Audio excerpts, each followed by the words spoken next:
Imagine a man who could write the soul of a nation into existence yet wrestled with profound contradictions in his own home. A man who championed liberty for all while owning over 600 human beings throughout his life. A man who doubled the size of his country with the stroke of a pen, yet died so deeply in debt that his family had to sell everything, including the people he enslaved. This isn't the plot of a novel, it's the real complex life of Thomas Jefferson.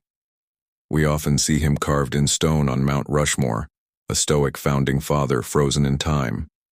But the real Jefferson was a man of radical ideas and startling hypocrisies, a figure of soaring intellect and deep moral failings. To truly understand America, we must look past the monument and see the man in all his brilliant, baffling, and often troubling complexity. Join us as we pull back the curtain on the revolutionary mind of Thomas Jefferson, exploring the ideas that shaped a nation and the paradoxes that continue to haunt its legacy. From the rolling hills of his beloved Monticello, Jefferson's mind was a whirlwind of revolutionary thought. This wasn't just a politician. He was an architect, a scientist, a farmer, a philosopher. He envisioned a nation built not on the whims of kings, but on the bedrock of individual liberty and the power of reason. His most enduring legacy, the Declaration of Independence, wasn't just a breakup letter to Great Britain. It was a mission statement for humanity. The phrase, "all men are created equal," was dynamite, a radical assertion that power flows from the people, not from a divinely appointed monarch. This idea, that we have unalienable rights to life, liberty, and the pursuit of happiness, became the very DNA of the American experiment. It was a beacon of hope for people around the world, inspiring countless movements for freedom and self-determination for centuries to come. But even as he wrote these powerful words, the institution of slavery cast a long, dark shadow over his life and work, a contradiction we must confront to understand the man and his era. Jefferson was obsessed with the idea of an empire of liberty. But his empire wasn't about conquering foreign lands in the traditional sense. It was about the expansion of an ideal, a republic of small, independent farmers. He believed that land ownership was the key to virtue and independence. A man who worked his own soil, he argued, would be a more responsible and engaged citizen than a factory worker in a crowded city. This vision directly fueled his most audacious act as president, the Louisiana Purchase in 1803. With a single transaction, he doubled the size of the United States, acquiring a vast territory from France for a bargain price. It was a move that was both brilliant and, by his own standards, constitutionally questionable.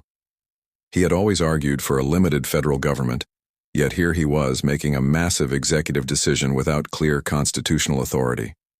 This vast new territory, however, ensured that his dream of an agrarian republic had room to grow, shaping the westward expansion of America for the next century. Beyond politics, Jefferson's revolutionary zeal extended to knowledge itself. He believed that a well-informed citizenry was the only true guardian of liberty. If a nation expects to be ignorant and free, he famously wrote, it expects what never was and never will be. This conviction led to one of his proudest achievements, the founding of the University of Virginia. This wasn't just another college, it was a radical rethinking of higher education. Instead of a curriculum dominated by religion, Jefferson's university would be centered on the sciences and practical knowledge, a secular institution he called an academical village. He designed the campus himself, with its iconic rotunda at the center, symbolizing the importance of reason and enlightenment.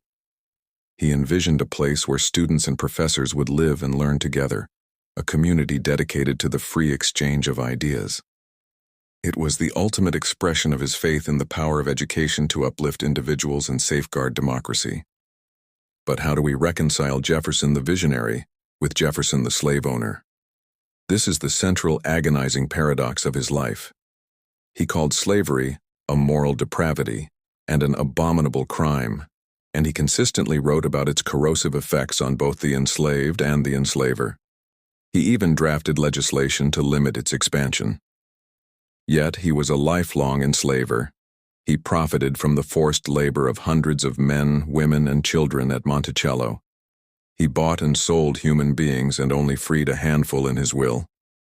This is a painful and undeniable part of his story. Historians grapple with it endlessly. Was he simply a product of his time, trapped in an economic system he couldn't escape? Or was he a profound hypocrite who chose personal comfort and wealth over his own stated principles? There are no easy answers. Acknowledging this deep contradiction isn't about erasing his accomplishments. It's about seeing him as a whole person, a flawed human being who embodied the highest ideals and the deepest failings of his nation. Jefferson's influence also profoundly shaped the very structure of American government through his fierce advocacy for the separation of church and state. His Virginia Statute for Religious Freedom was a groundbreaking piece of legislation that served as the model for the First Amendment. He argued for a wall of separation, believing that government should have no power over matters of faith, and that religion was a purely personal matter between an individual and their God. This was a radical concept in an era when most nations had an official state-sponsored church. For Jefferson, religious freedom wasn't just about tolerance. It was an essential component of intellectual freedom.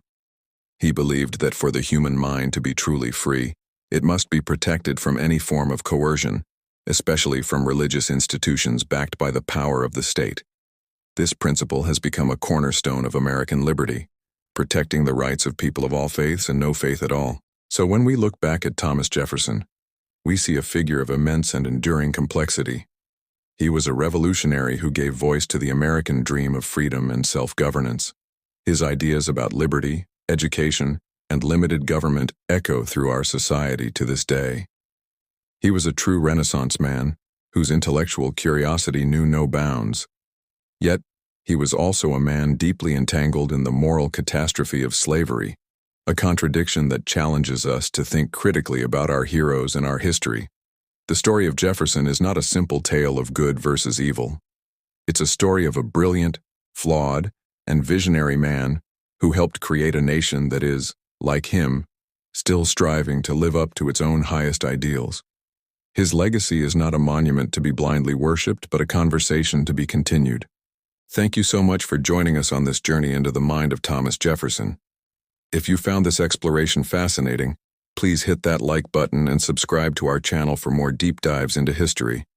Let us know in the comments which historical figure you'd like us to explore next.